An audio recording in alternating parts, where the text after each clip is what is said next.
Music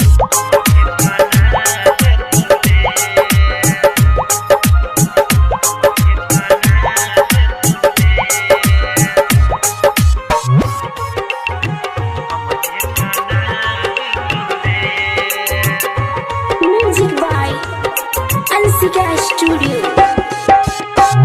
प्यार में पागल बना देतो रे, प्यार में पागल बना देतो रे, देतो दिल पर ऐसन जखम जे कना देतो रे, देतो दिल पर ऐसन जखम जे कना देतो रे।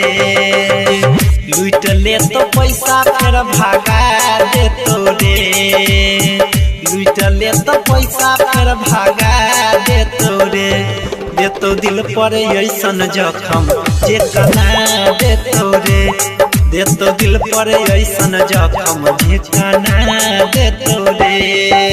DJ मुन्ना राज, DJ मुन्ना राज।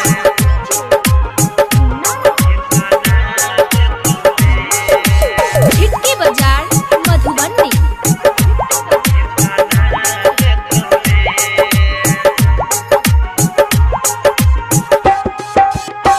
गौआ जवार सब मारे लगतो ताना रे, कुत्ता के जूठा तोरा खैला पड़तो खाना रे।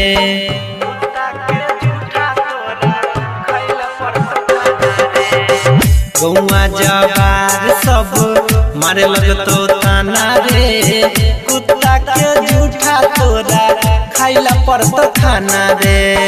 हमरे जेहन हालत बना देतो रे, हमरे जेहन हालत बना देतो रे, देतो दिल में ऐसन जखम जे कना देतो रे, देतो दिल में ऐसन जखम जे कना देतो रे। मुन्ना राज, DJ मुन्ना राज।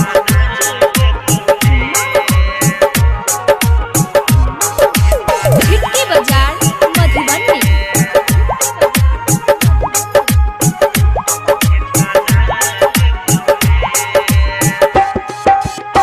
दारू गांजा तो पीभी बन भी सारा बीरे, सोच ले बात नहीं कर तो खराबी रे।